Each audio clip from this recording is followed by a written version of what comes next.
اس فتوے کی PDF file حاصل کرنے کے لیے نیچے دی گئی لنک پر کلک کریں۔ سوال: ان سوالات کے ذرا تفصیل سے جوابات ارشاد فرما دیں۔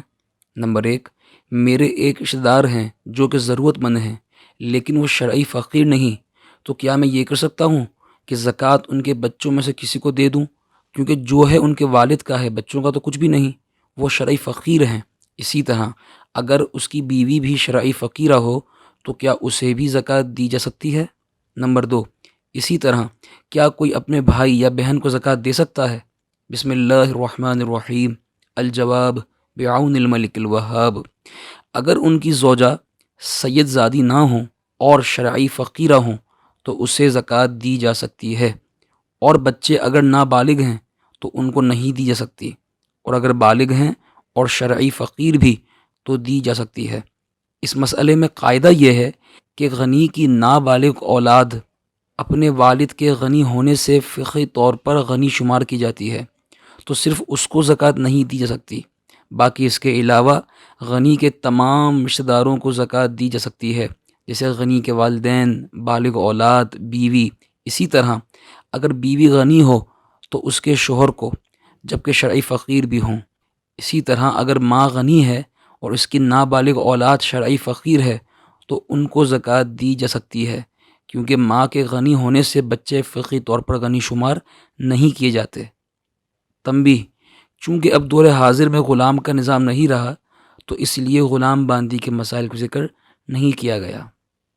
سوال نمبر 2 کا جواب: اگر بہن یا بھائی شرعی فقیر ہوں تو ان کو بالکل زکوٰۃ دی جا سکتی ہے، بلکہ ان کو دینا تو دوسروں کو دینے سے افضل ہے۔ اس مسئلے میں قاعدہ یہ ہے کہ کوئی شخص اپنے اصل و فروع کو اور زوجین ایک دوسرے کو زکوٰۃ نہیں دے سکتے۔ اصل سے مراد اس کے والدین ہیں، چاہے جتنے ہی اوپر تک ہوں، جیسے والدین کے والدین، پھر ان کے والدین، پھر ان کے والدین، اسی طرح اوپر تک۔ اور فروع سے مراد اس کی اولاد ہے، چاہے جتنی ہی نیچے تک ہو، جیسے بچوں کے بچے، پھر ان کے بچے، پھر ان کے بچے، اسی طرح نیچے تک۔ اس کے علاوہ رشتہ داروں میں سے جسے چاہے اسے زکوٰۃ دی جا سکتی ہے، بلکہ رشتہ داروں کو دینا تو افضل ہے۔ پوچھے گئے سوال کا جواب حکم شرع بیان کر دیا گیا۔ اب اس بیان کردہ جواب کی کچھ مزید تفصیل اور دلائل ذکر کیے جائیں گے، تو جو کوئی دیے گئے جواب کے دلائل جاننا چاہتا ہو وہ اس ویڈیو کو آخر تک دیکھے۔ لہٰذا بدائع الصنائع، فتاوی ہندیہ اور رد المختار وغیرہ میں ہے کہ جس کی عبارت یہاں نقل کی جا رہی ہے۔ ترجمہ: نابالغ بچہ اپنے باپ کے غنی ہونے سے غنی شمار کیا جاتا ہے، برخلاف بالغ کے کہ وہ اپنے باپ کے غنی ہونے سے غنی شمار نہیں کیا جاتا، اور نہ ہی باپ اپنے بچے کے، بیوی اپنے شوہر کے، اور نابالغ بچہ اپنی والدہ کے غنی ہونے سے غنی شمار کیا جاتا ہے۔ فتاوی ہندیہ، رد المختار اور بدائع الصنائع وغیرہ میں ہے کہ جس کی عبارت یہاں نقل کی جا رہی ہے۔ ترجمہ: زکوٰۃ اپنے والدین کو نہیں دی جا سکتی اگرچہ کتنے ہی اوپر تک ہوں، اور نہ ہی اپنی اولاد کو دی جا سکتی ہے اگرچہ کتنے ہی نیچے تک ہوں، اور نہ ہی میاں بیوی ایک دوسرے کو زکوٰۃ دے سکتے ہیں۔ بدائع الصنائع اور رد المختار میں ہے کہ جس کی عبارت یہاں نقل کی جا رہی ہے۔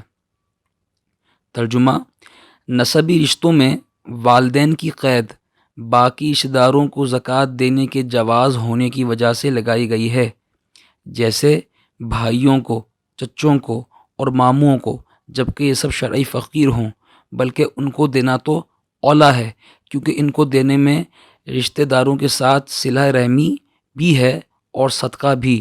اور ظہیریہ نامی کتاب میں ہے، صدقات دینے میں ابتدا پہلے رشتہ داروں سے کریں گے، پھر آزاد کردہ غلام سے، اور پھر پڑوسیوں سے، یعنی ترجیح اس ترتیب سے دیں گے۔ ھذا ما ظہر لی واللہ تعالی اعلم بالصواب۔